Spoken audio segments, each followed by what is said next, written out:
Plus 49. Bienvenidos to another edition of Plus 49. My name is Siri Arteaga, and thank you so much for being here with us. This week, we're going to be talking about something many of us who have moved abroad can understand.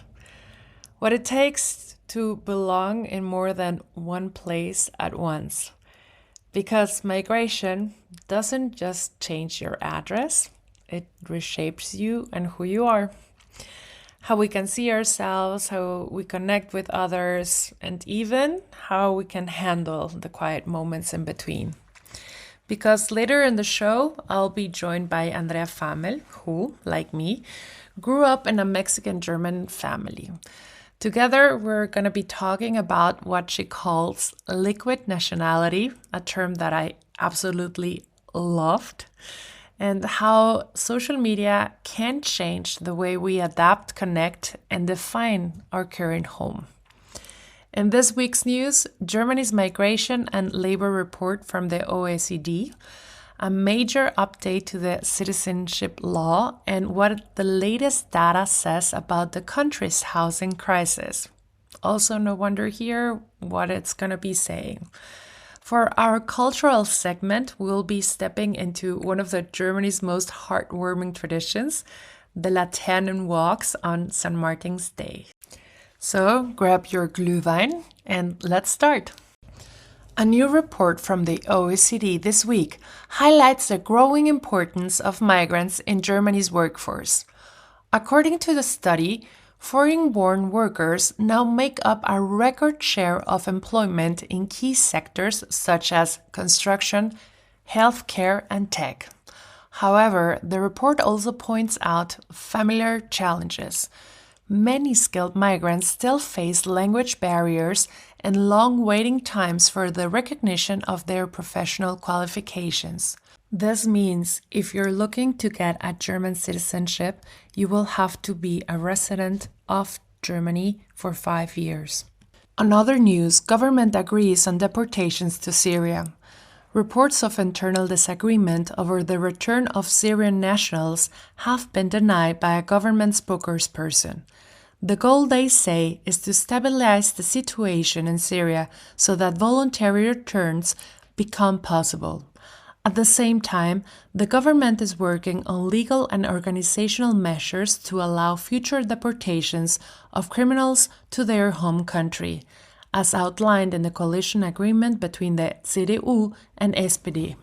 Meanwhile, Minister Bärbel Bas plans to ease occupational safety rules for small businesses. Companies with fewer than 50 employees will no longer be required to appoint a safety officer, according to Bas. She intends to present her proposal on Wednesday to the Relief Cabinet, where other ministries will also introduce initiatives to reduce bureaucracy for businesses, citizens, and public administrations. Let's continue with something brighter, and literally brighter because St. Martin and the Laternenfest is something that happens every November, just as the afternoon starts to fade into early darkness and something quietly magical happens across all Germany. And this is children gather with families and neighbors. They're carrying handmade paper lanterns that glow against the cold evening air. They sing old songs about the moon and the stars, and somewhere in the distance, a brass band plays Laterne, Laterne, Sonne, Mond und Sterne.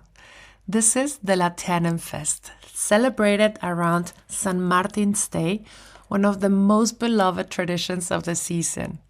The story goes that Martin, a Roman soldier, once shared his clothes with a beggar on a freezing night. A simple act of kindness that became a symbol of compassion and light.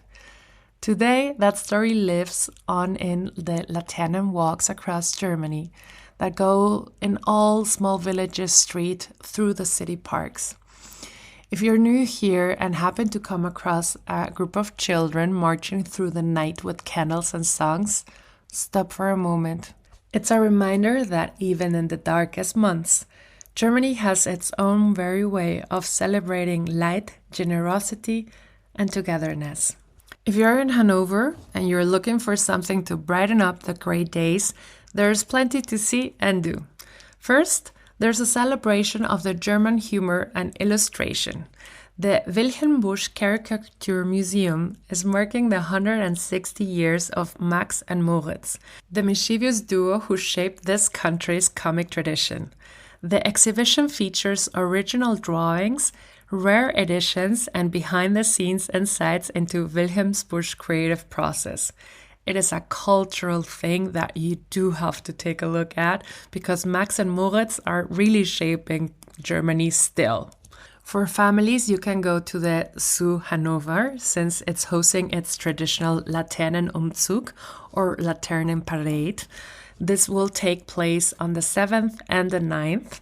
It is a magical night through the zoo glowing path, complete with live music, snacks, and a warm drink at Meyershof to finish the evening. And on November the 8th, Leibniz University Hanover opens its doors for the Nacht der Wissenschaft, the night that creates knowledge, so to say. Expect hands-on experiments, guided tours, and lectures offering a rare glimpse behind the scenes of the university's labs and research centers. Maybe you're a fan of the art, the science, or just looking for a winter magic. Let us know what you did this weekend in Hanover. And that's it for this episode of Plus 49. Thank you to our dear Andrea for joining me today, and to you, our listeners, for tuning in. If you're enjoying the show, don't forget to subscribe wherever you get your podcast, and of course, subscribe to our Morning Espresso at plus49.de. You can also follow us on Instagram for updates, cultural insights, and some behind-the-scenes stories from life here in Germany. I'm Sigrid Arteaga, and this has been Plus 49. Until next time, stay warm, stay curious, and keep your Laternen on. Today we're sitting down with Andrea Fahmel. She comes from a half and half family. She was born in Mexico, but her family comes from Germany as well. And Andrea, welcome, and tell me, what do you feel more, Mexican or German? I really cannot say because when I'm in Mexico, I feel absolutely Mexican. And when I take the flight back to Germany, I feel 100% German again. So I really cannot say that, yeah, I'm Mexican or I'm German. I think I have like kind of a liquid identity between both countries. A lot of the German community that arrive in Mexico is probably the same as the flows of migration we are seeing right now. They escape a war, and of course, that changed a lot of the cultural awareness of a community. But probably wasn't that straightforward because at the end of the day, they also integrated first themselves into a new community and they generated their own small communities without really understanding what was happening around it. How do you see it? Yeah, well, my history is, I think, just like or very similar than yours. I was born in Mexico. I lived in Mexico until I was 19. My father was German, but as I like to say, he was a made in Mexico German, which means that my grandparents, no, my great grandparents are the ones that migrated to Mexico. So it was end of the 19th century, I think. And they stayed in the German community. They stayed like very close in the German community, German thinking, and so on and so forth. So my grandparents also inherited that way of thinking, that way of living, and kept the language, kept a lot of traditions around food. Yeah, there is German tradition around food. That's debatable. That's debatable, I know, but yeah, there is. And yeah, that's what my father also inherited, and what he also tried like to pass us through. He was the one in the family that married a Mexican, uh, which is funny because my mother also went to a German school. And at that time, they used to have like cooking classes and all of that, all of those things that can make you become a German. So my mother learned really good how to cook German food. And in my house, it was typical to have falsche Hase, um, I don't know, Sauerbraten, as you said, Christmas cookies. My mother began uh, cooking or baking Christmas cookies around October or something. So yeah, we had like Christmas cookies, and Christmas began in October at my house, and Lebkuchen, so that it soaks the humidity, or I don't know. Yeah, and so yeah, I grew up between these two worlds and between these two cultures and between these two ways of living. Germans did kind of integrate to Mexico. There was a lot of time in between because, as I said, my great grandparents were the ones that migrated, and they stayed in a German community. And you see those kinds of closed German communities in the north of Mexico, for example. You have the Mennonites, and the Mennonites are like, they look just like you. They're like blonde blue eyes, 180, Duchis, so on and so forth. At that, it was a moment where the German school, for example, was grounded, was founded. And it was the moment where the German sports club was also founded. So Germans Germans were like a close community, and I think it's an important thing to say. For example, my mother learned a lot about Germany and learned lot about German cooking, as I said before, and that's one of the reasons why the mother of my father, saw her with better eyes.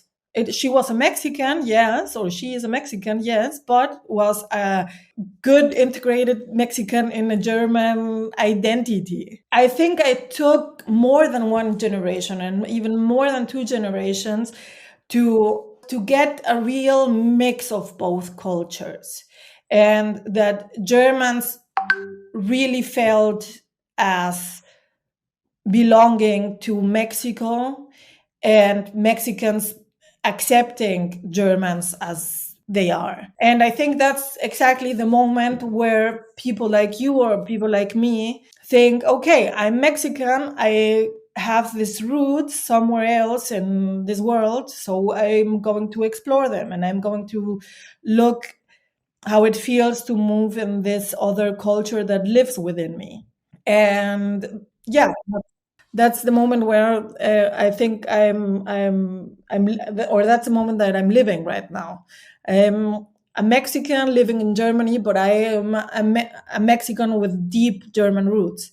And when I came to Germany, I already spoke the language. I already knew the foods. I already had like a cultural identity that was belonging to this place. So of course there were cultural shocks, but there weren't like these huge things like, oh my god, what is this food, or oh my god, what is this language, oh my god, what is this climate. Well, the climate shocks me every time.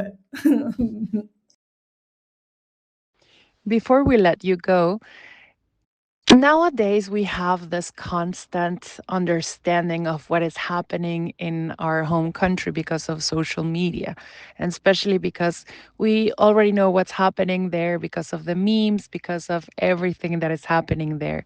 Do you think that being able to see what is constantly happening in our home country makes it complicated for us to really adapt to Germany? Oh, that's a difficult question. And I think there are good things to it, as you said, like um, consuming what you know, hearing the rhythms that you are accustomed to hearing, um, understanding the memes and understanding the jokes behind those, because behind everything that we are consuming on social media. And I think there are definitely good things about it. And I also think it's a way of staying connected to the places we belong to, or the places that we come from. But I think it also fuels exactly what you said.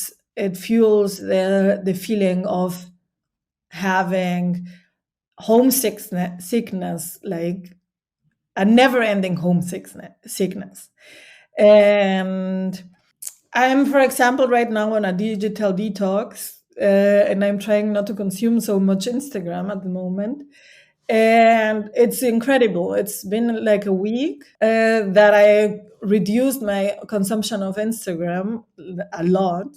And yeah, all of a sudden I'm not trending, and I'm not seeing all the reels and all the memes and all the things that happen around Christmas or before Christmas, the posadas, and around Day of the Dead, and so on and so forth. And it's like, oh my god, am I missing something? But I think it keeps you more connected to the place that you are living at the moment. And I think that's also an important thing. So, back to the point, if it's a good or a bad thing, I think, as in German, or there is this amazing German saying, the goldene Mitte, and it's the golden middle. And it's about just finding the balance between being there, like being where you are living and staying connected there, but still not losing the connection to your homeland or to the place that you grew up and where you have a lot of friends or a lot of family. We have heard from a lot of people we have interviewed that it is important to learn the language and it is a tool to fully or start the integration process. But on the other side, I remember the first time that I saw Fuck You Goethe that I didn't understand anything. And I really thought I could learn the language or that I could speak the language. And then suddenly it was slang and I had absolutely no idea what was happening. Is there something that happened to you in a similar way? I I I think I cannot answer that question. What was the trend? But something that you said right now resonates a lot with the moment that I came to Germany. As I said, I think I didn't say that, but I was in a German school, so I learned German from kindergarten to until the famous Abitur. And my father was German, or as I said, made in Mexico German, and he tried to speak to us in German when we were kids. At some moment in our lives, we said to him, "We are not going to speak to you if you keep talking to us in that infamous language." So my poor father, yeah, had to stick to Spanish so that his kids would still talk to him. But when I came to Germany and when I started living in Germany, I came fresh from the German school thinking I know how to speak German. And all of a sudden, I'm working at a car workshop in Stuttgart where it's only Schwäbisch what they're talking. And I'm sitting there like, oh my God, what are these people talking about? The moment that you realize that you might speak the language, but you are not understanding the language. You might speak German, but you are not understanding Germany. And I think that happens, like it's not only German. I think that happens the moment that you go somewhere else to live somewhere else, and that you start moving and start adapting to a new culture. It's the in between, the nuances of yeah, of living abroad. Andrea, thank you so much for being here with us today. Thank you for giving me or for letting my voice be heard. Plus 49. Ask German. One thing that I think it's important to know about Germany is the direct language and directness in general. The Germans, Germans live by. Um, as I said, I have been living in Germany for 20 years. And after my first 10 years, I moved to Berlin and started working at the Mexican embassy. And I realized during my time in the Mexican embassy that I had adopted that directness, the German directness, and I really love it.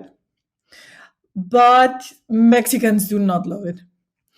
And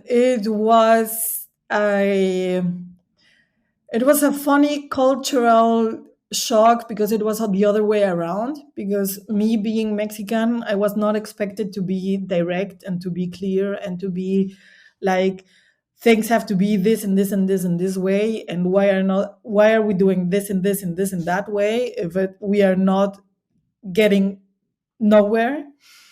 So yeah, that's a thing that you have to get accustomed to. And I think it's a great thing to learn from. It saves you a lot of time and it saves you also a lot of unnecessary politeness in between. So, up with German directness.